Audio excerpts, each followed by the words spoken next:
Hi all, welcome back to Hibiscus Hatcheries. This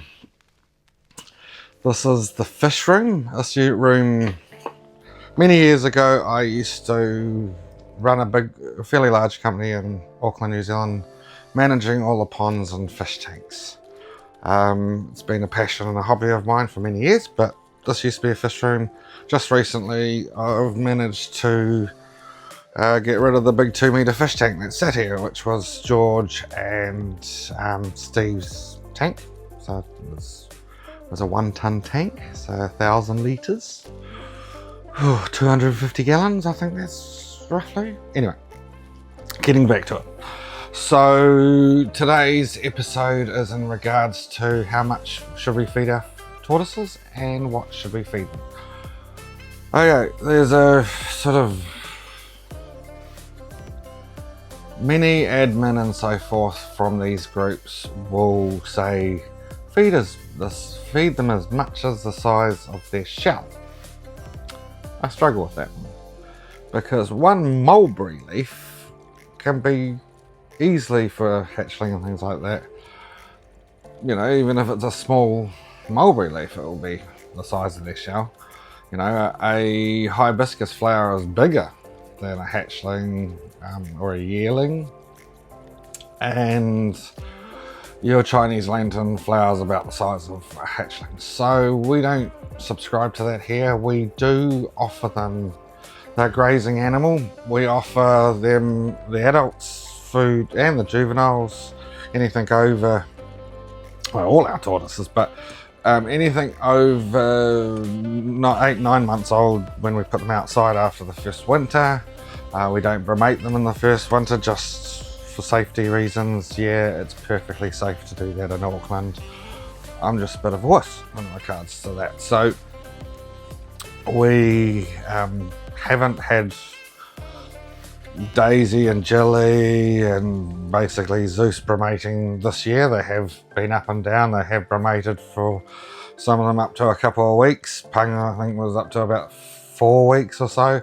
This is the thing about bromation, is natural bromation in a climate that is a lot more mild than some other areas that they come from. They may come in and out of bromation, especially if you keep them the way we do, which is in hutches and not below ground. Below ground keeps them cooler, long bromations. Here in Auckland, New Zealand, part of the reason I don't like to do that is that we have very, very, very wet winters, which could potentially get shell rot, something I just need to deal with. So we hutch them in barley straw hutches. So today, getting into food and what we feed them, how much we feed them, we offer them, if it, all our tortoises have a good area of climbing and undulating terra for them to walk on. So they get fit, they have available, all of them have food available to them when they're obviously able to graze after 9 months of age. They go out into the enclosure, there's food there all the time. We promote clover, we promote broadleaf plantain, dandelions,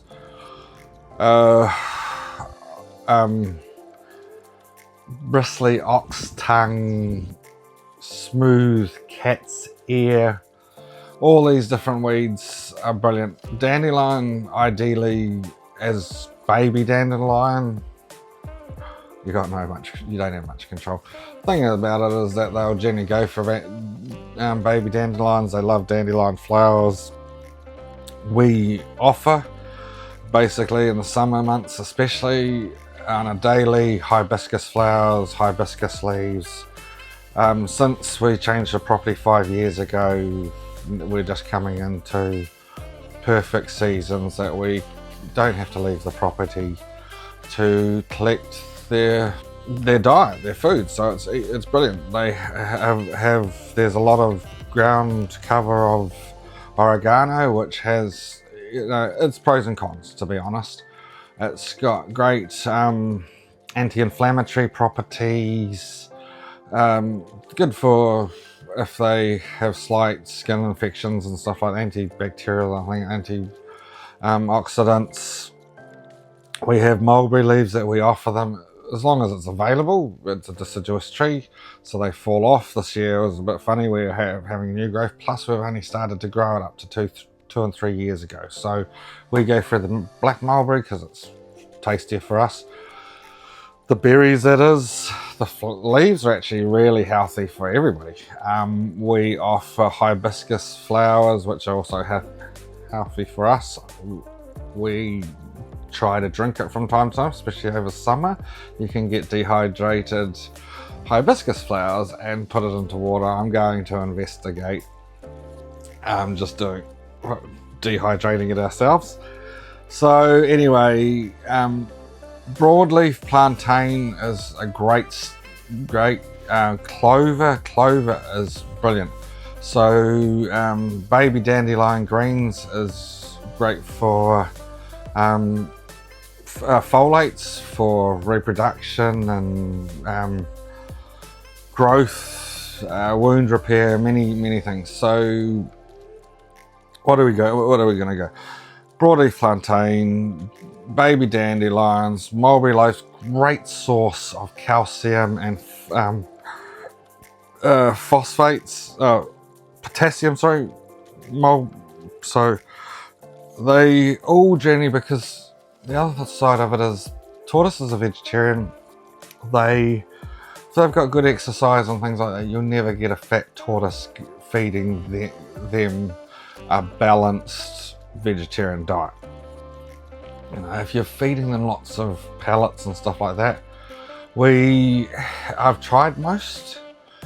There's only one that they actually show any interest, and we use it for our own benefit. So we do use Mirazuri. It's a great pellet. It's by far the best, but it's ups and downs. It's pros and cons.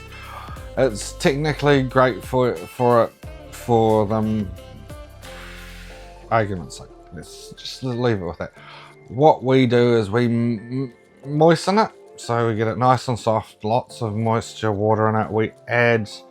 There's a clip that I've done with salads, we add whatever we need to at the time to help the tortoises at that time of the season. So sometimes it might be a puntia, which is high in calcium and fiber and moisture and things like that. So a puntia is these, if you're thinking of things for your tortoise, go to the supermarket. If you come from a lot of countries besides New Zealand, you should be able to get fresh puntia petals. Like, we can't do that, we got to grow. They're brilliant. They're a trait source. You don't want to overfeed any succulents. We also have anium, which is a treat. All these sort of things that they don't readily in their environment because they're ground are more of a treat sort of things. The flowers are, you can't really overdo it with Chinese lantern flowers or butylon flowers, the same thing. Hibiscus, a butylon is amazing. It flowers all season around, so we offer that. It's pretty much a staple that they get offered every day, all the different tortoises. Not that all of them eat it. They can and they can't. I'm digress. So the big thing is, if they've got good exercise and places to roam and climb and things, you're not going to overfeed your tortoise. They're a vegetarian and they're grazer. They're going to eat what they want to eat. There's parts in the day where they warm up, parts in the day where they cruise around, parts in the day that they sleep, all depending on what season it is and so forth, but generally very similar. So weeds are brilliant. There's nothing wrong. You're getting more nutrients. So like dandelions is equivalent to kale. Kale, as a treat. It's a brachius, so it's high in oxalates, which aren't good for they block your calcium, I think, is basically, so calcium absorption. So kale's really high in folate, so even if your tortoises do eat it, I don't think ours do. We've tried it years ago and zero interest. So replacement for that dandelion. Replacement for watermelon is a puntia, and it's brilliant. Or anium, or hen and chicks succulent, because watermelon's got no nutrients. It's essentially just not watermelon, the cucumber. And watermelon's a no-no. Watermelon's big no. No melons, no melons, no melons. Cucumber is just essentially water, and you're not supposed to be feeding it. It's a fruit. It's a treat. Same as strawberries. Don't feed them. Yes, they like it. We like KFC. We like many things that aren't good for us. But we are trying to keep the tortoises as best as we can and feeding them what they're going to eat. You've got to sort of realise that most of their diet, especially in the wild, is going to be bleak. You're going to be lucky to find regular weeds and things like that, regular water. A tortoise is the terrestrial arid version of turtles, so they're not a great swimmer. A lot of them sink like stones. So soaking them is not going to, a lot of them are going to be quite anxious about soaking. So, and it does nothing. They come from arid zones. They have beautiful dry shell, in dry areas, their shell's all smooth. That's a different story. So, getting back to it, weeds. Hawksbeard weed. So I think we've got the hawksbeard, we've got the hawksbite. They're both really, really good weeds to have. They look like a false dandelion or sort of dandelions. A puntia, brilliant.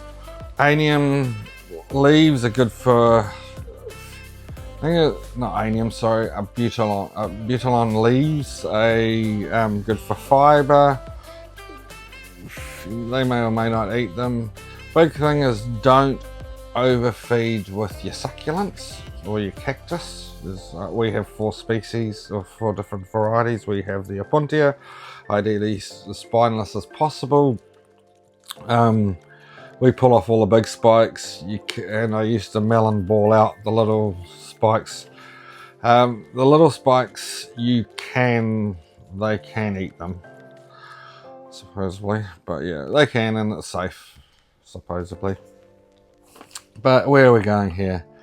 Hawks, but a lot of them are very high in calcium. So oregano and thyme are more for health properties, and to be honest, they don't, they will eat the oregano from time to time. Big thing with oregano, it's high in oxalates, so we generally don't, it's a ground cover here, so they get full access to it all the time, and some of them use it off and on.